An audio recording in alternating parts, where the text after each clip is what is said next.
வணக்கம் நேர்களே, நான் உங்கள் ஆஸ்ட்ரோ பூர்ணா. இன்னைக்கு நாம பார்க்கக்கூடிய பதிவு நவம்பர் மாத பலன்கள்.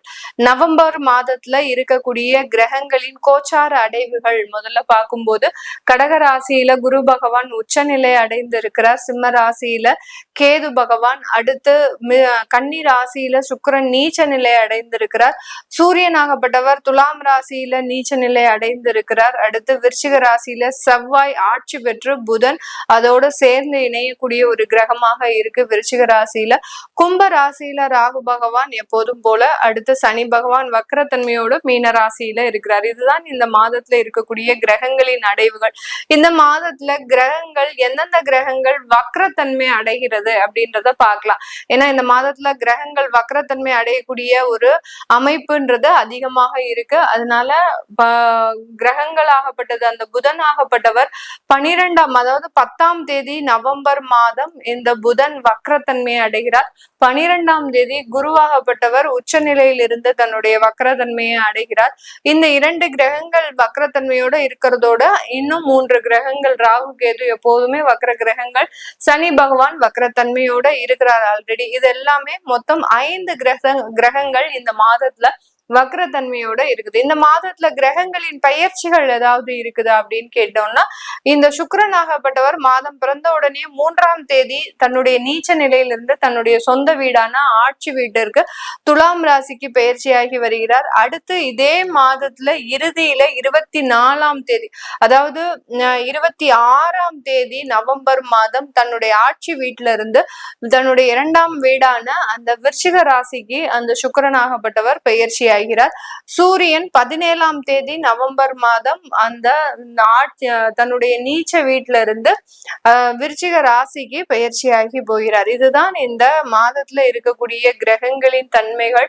இந்த மாதத்துல ஏதாவது வக்ர நிவர்த்தி அடையுதா கிரகங்கள் அப்படின்னு கேட்டோம்னா, சனி பகவான் வக்ர நிவர்த்தி அடைகிறார். கிட்டத்தட்ட 5 மாதங்கள் கழித்து சனி பகவான் 28ஆம் தேதி நவம்பர் மாதம் வக்ர நிவர்த்தி பெறுகிறார். அதனால தன்னுடைய இயல்பு நிலைக்கு வரக்கூடிய ஒரு தன்மையை இந்த சனி பகவான் பெறுகிறார். இப்போ இருக்கக்கூடிய இந்த கிரகங்களின் அடைவுகள் படி என்னென்ன ஒரு சேஞ்சஸ் எல்லாம் இந்த காலகட்டத்துல ஒவ்வொரு ராசி என்பர்களுக்கும் வரப்போகுது அப்படின்றத இந்த பதிவுல தெளிவா பார்க்கலாம்.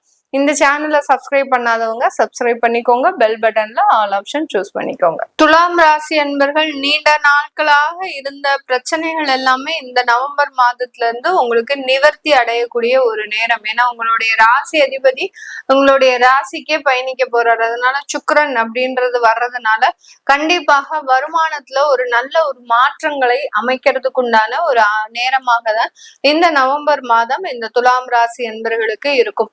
இந்த நவம்பர் மாதத்துல இந்த ராசி அன்பர்கள் தன்னுடைய வேலையில அதிகப்படியான ஒரு சேஞ்சஸ அனுபவிக்க போறீங்க.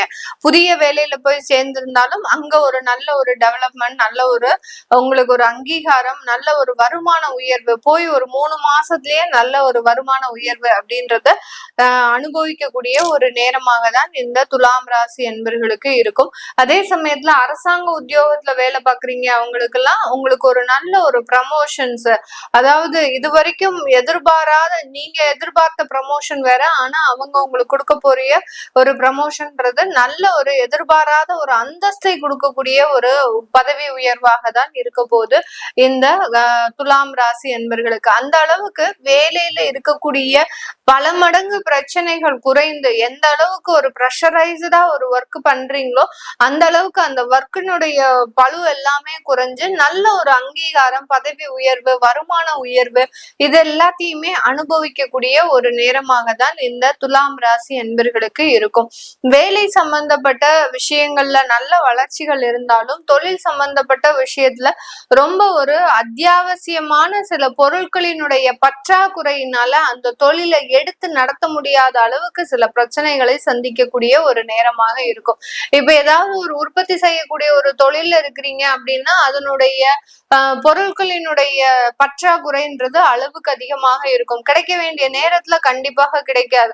உங்களுக்கு எந்த இடத்துல ஜாப் ஆர்டர் வந்திருக்குதோ அந்த நேரத்துக்கு அந்த பொருட்களினுடைய ஒரு தேவை அப்படின்றது கண்டிப்பாக இருக்காது. இந்த மாதிரியாக அந்த உற்பத்தி செய்யக்கூடிய தொழிலுக்கு சில தேவைகள் நிறைவேறாத ஒரு நேரமாக தான் இந்த துலாம் ராசி என்பவர்களுக்கு இருக்க போது. ஒரு ரீட்டைல் ட்ரேடிங் பண்றீங்க அப்படின்றவங்களுக்கு கண்டிப்பாக விற்பனை அளவு அதிகமாக இருக்கும். ஆனாலும் உங்களால அந்த விற்பனையை அதிகரிக்க முடியாத சில பற்றாக்குறையில இருக்கிறதுக்கு உண்டான ஒரு நேரம். உங்களால தேவையான அளவு நீங்க எதை வாங்கி வச்சிருக்கிறீங்களோ அது போகாம இல்லாத பொருட்களை தேடி வரக்கூடிய ஒரு ரீட்டைலா தான் இந்த காலகட்டத்துல இந்த நவம்பர் மாதம் இந்த துலாம் ராசி என்பர்களுக்கு இருக்க போகுது. கமிஷன் சம்பந்தப்பட்ட தொழில இருக்கக்கூடியவர்களுக்கு நல்ல ஒரு ஏற்றங்கள். நீங்க வெறும் உங்களுடைய நாலேஜ் மாத்திரம் தான் பேச போறீங்க, வாயாலேயே வடை சுட போறீங்க. இந்த மாதத்துல நல்ல அந்த வடைக்கு தகுந்த மாதிரியான ஒரு வருமானங்கள் கண்டிப்பாக இருக்கக்கூடிய ஒரு நேரமாக இருக்கும். ஏன்னா துலாம் ராசி என்பர்கள் எந்த இடத்துல எந்த மாதிரியாக பேசணும் அப்படின்ற மாதிரியான ஒரு சூழ்நிலை கருதி செயல்படக்கூடியவர்களாக இருப்பாங்க. ஏன்னா தராசு அப்படின்றது சமநிலையாக இருக்கக்கூடிய ஒரு அமைப்பு தான். அதே மாதிரி தான் இந்த துலாம் ராசி என்பர்களும் கமிஷன் சம்பந்தப்பட்ட தொழில இருக்கக்கூடியவர்கள் நல்ல ஒரு ஏற்ற இறக்கத்தோடு பழகக்கூடிய ஒரு அன்பர்களாக இருப்பாங்க. அதனால வருமானம் அப்படின்றது இந்த நவம்பர் மாதம் அதிகரிக்கக்கூடிய ஒரு நேரமாக இருக்க போகுது. இந்த காலகட்டம் சினி அடுத்து பாத்தீங்கன்னா மீடியா சம்பந்தப்பட்ட துறையில இருக்கக்கூடியவர்களுக்கு நவம்பர் மாதம் நல்ல ஒரு வாய்ப்புகள் உங்களை தேடி வரும். ஆனா சில விஷயங்கள்ல உங்களுக்கு அங்க தொந்தரவுகள் அதிகப்படியாக இருக்கும். பெண்கள் ரீதியான தொந்தரவுகளும் சில தேவையில்லாத ஒரு மன தொந்தரவுகளும் இருக்கக்கூடிய ஒரு அமைப்பாக இருக்கும். ஏன்னா வாய்ப்புகள் வரக்கூடிய இடத்துல இந்த மாதிரியான மீடியா சம்பந்தப்பட்ட துறையில தேவையில்லாத தொந்தரவுகளும் அதிகப்படியாக இருக்கக்கூடிய ஒரு காரணம். ஏன்னா அந்த சுக்கிரனே அஷ்டமாதிபதி அப்படின்ற இருக்கிறதுனால இந்த ஃபீல்டுல மாத்திரம் இந்த மாதிரியான தொந்தரவுகள் இந்த மாதத்திற்கு மட்டும் அதிகரிக்கும். அதனால ஏதாவது ஒரு வாய்ப்பு வருது அப்படின்னா கொஞ்சம் அப்படியே ஹோல்டு பண்ணிட்டே வந்து இந்த மாதத்தின் இறுதியில அதற்குண்டான ஒரு அப்ரூவல் கொடுத்தீங்க அப்படின்னா கண்டிப்பாக அது நல்ல வளர்ச்சி மிகுந்த ஒரு நேரமாக இருக்கும். உங்களுக்கு கிடைக்கக்கூடிய வாய்ப்புகளுக்கு நீங்க யாருக்காவது கமிஷன் கொடுக்க வேண்டிய ஒரு சூழ்நிலைக்கு ஆளாகிடுவீங்க. அதனால அந்த மாதிரியான சில பிரச்சனைகள்ல இருந்து வெளியில வருவதற்கு நம்ம ஒரு 15 நாள் தள்ளி போட்டாலே போறோம். அந்த சுக்கிரனுடைய இடமாற்றம் கண்டிப்பாக இந்த நவம்பர் மாதத்துல இருந்து இந்த ஃபீல்டுல இருக்கிறவங்களுக்கு எல்லாம் நல்ல ஒரு அமைப்பை கொடுக்கறதுக்கு உண்டான ஒரு நேரமாக தான் இருக்கும். சனி பகவான் 6ஆம் இடத்துல வக்ர நிவர்த்தி அடையிறதுனால மருத்துவம் சம்பந்தப்பட்ட தொந்தரவுகள் அதிகரிக்கும். நீங்க வேலைக்கு போகலாம்னு நினைக்கும் போதுதான் அங்க உங்களுக்கு ஒரு டயர்ட்னஸ் அதிகமாகும். கிட்டத்தட்ட ஒரு 5 மாதங்களுக்கு மேல ரொம்ப சுறுசுறுப்பா வேலை பார்த்துக்கிட்டே இருக்கிறீங்க. திடீர்னு இருந்தாப்புல உங்களால வேலைக்கு போகக்கூடிய ஒரு மனநிலையிலேயே இல்லை. உங்களுடைய உடலும் ரொம்ப சோர்வான ஒரு கண்டிஷன்ல இருக்கு. இப்படியாக அந்த மருத்துவம் சம்பந்தப்பட்ட சில செலவுகளும் அதிகரிக்கக்கூடிய ஒரு நேரமாக இருக்கும். சொந்த வீடு வாங்குவதற்கு உண்டான சில அமைப்புகளும் இந்த காலகட்டம், கடன் வாங்கி சில சொத்துக்களை சேர்க்கறதுக்கு உண்டான ஒரு அமைப்பாகவும் இந்த துலாம் ராசி என்பர்களுக்கு இந்த நவம்பர் மாதம் அதிகப்படியான ஒரு வளர்ச்சி பாதைக்கு கொண்டு செல்லும். அதே சமயத்துல ரொம்ப கவனத்தோடையும் சில இடத்துல இருக்கக்கூடிய ஒரு அமைப்பாக தான் இருக்கு. நண்பர்கள் கிட்ட கடன் வாங்க கூடாது. இந்த மாதத்துல வாங்கினீங்க அப்படின்னா அசிங்கப்பட்டுருவீங்க, தேவையில்லாத மன உளைச்சலுக்கு ஆளாகிடுவீங்க. அதனால அந்த நண்பர்கள் கிட்ட கடன் வாங்குறதோ இல்ல உறவுகள் கிட்ட கடன் வாங்குறதோ இந்த மாசத்துல வச்சுக்காதீங்க. அது மிகப்பெரிய ஒரு தொந்தரவுகளை கொடுக்கக்கூடிய ஒரு அமைப்பாக தான் இந்த துலாம் ராசி என்பர்களுக்கு இருக்கும். இது எல்லாமே நம்ம கோச்சார நிலவரப்படி பலன்களை கணிச்சு சொல்லியிருக்கிறோம். உங்களுடைய சுய ஜாதகத்தை பார்க்கணும் விருப்பப்படுறவங்க கீழே இருக்கிற நம்பருக்கு நீங்க வாட்ஸ்அப்ல அப்பாயின்மெண்ட் வாங்கிட்டு நீங்க பாத்துக்கலாம். உங்களுடைய குழந்தைகளுக்கு ஜாதகம் எழுதணும், நியூமராலஜி படி பெயர் வைக்கணும்னு நினைக்கிறவங்களும் கீழே இருக்கிற நம்பருக்கு நீங்க வாட்ஸ்அப்ல மெசேஜ் அனுப்புங்க. அதற்குண்டான பதில்கள் தெரிய வரும். உங்களிடமிருந்து விடைபெறுவது உங்கள் ஆஸ்ட்ரோ பூர்ணா. நன்றி, வணக்கம்.